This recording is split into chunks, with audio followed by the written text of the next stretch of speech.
dari kantin mau makan dengan telat.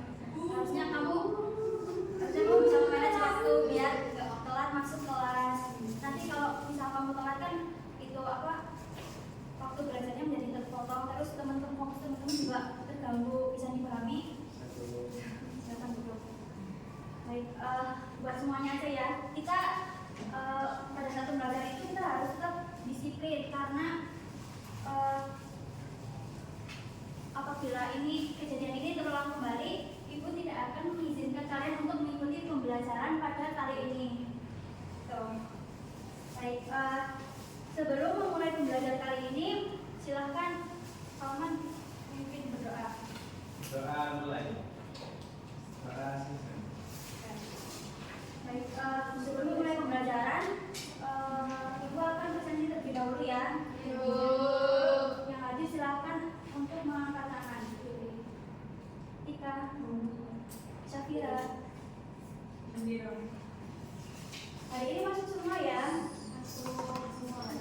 Baik, anak-anak, materi kali ini yaitu masih membahas mengenai materi sabar dalam menghadapi musibah dan ujian. Nah, minggu lalu kita sudah membahas mengenai sabar dalam menghadapi musibah dan juga ujian. Kemarin itu ada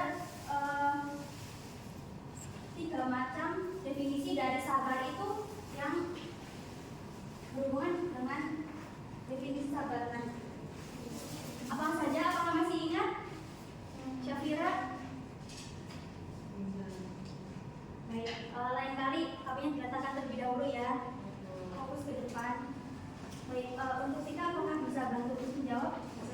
Jadi yang pertama itu sabar dalam melaksanakan taat kepada Allah, yang kedua sabar dalam melalui kemaksiatan, dan yang ketiga sabar dalam menerima hukum Allah. Baik, tepat sekali ya. Sabar pengertian sabar yang berkaitan dengan 3 macam seperti itu.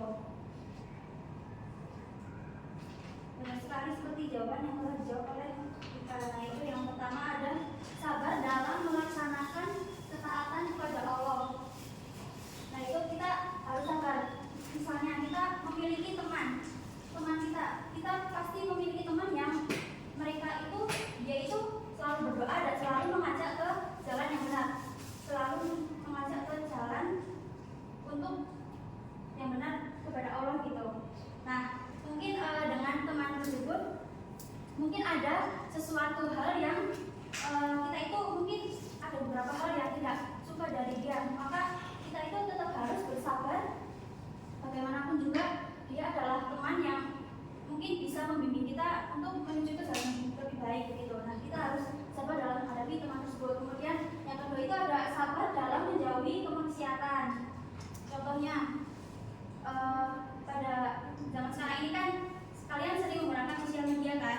Nah, ketika kita menggunakan sosial media itu kita harus menggunakannya dengan baik. Maksudnya bukan untuk digunakan sebagai misal gibah di dalam sosial, maksudnya kayak kita menyebarkan hoax atau kita ikut-ikut menghujat orang lain sehingga bisa menyakiti hati orang lain, itu tidak boleh.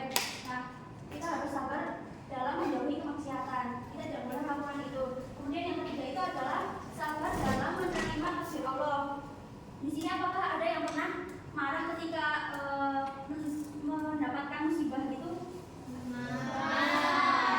Ya, mungkin kita itu mungkin boleh marah, cuma kayak kita harus menanamkan rasa sabar. Bagaimanapun juga takdir Allah itu kan pasti bagus. Mungkin kalian pernah mendapatkan cobaan berupa sakit. Nah, ketika sakit itu kita harus berusaha sabar untuk menerima takdir Allah tersebut, karena mungkin ada hikmahnya juga, karena kita ketika sakit terus kita menjadi lebih dekat dengan Allah dengan cara mungkin kita lebih banyak berdoa dan juga memohon kepada Allah untuk meminta kesembuhan pada diri kita gitu.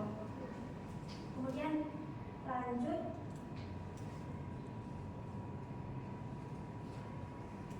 ada materi mengenai prinsip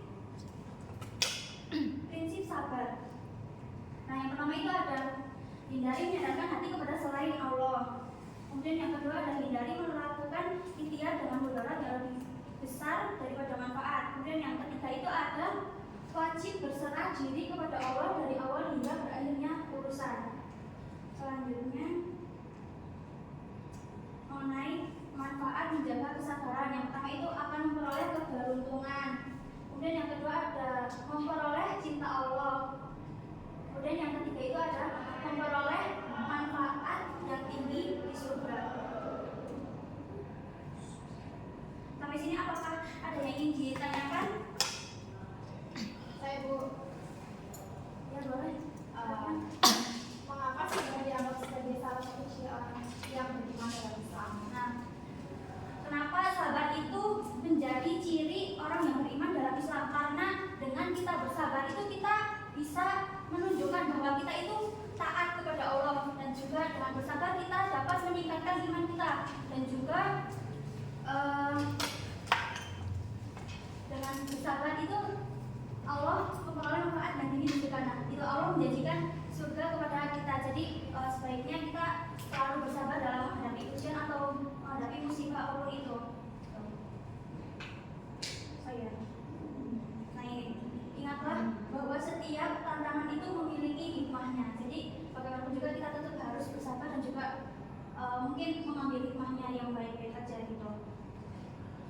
Oke, untuk pembelajaran kali ini apakah ada yang ingin ditanyakan atau ingin menyimpulkan pada pembelajaran kali ini? Saya Bu, Baik, boleh. sabar dalam menghadapi musibah dan ujian adalah kemampuan untuk tetap tenang, sabar, dan menerima keadaan sulit dengan lapang dada. Dengan bersabar juga seseorang dapat menemukan makna serta hikmah di balik setiap cobaan.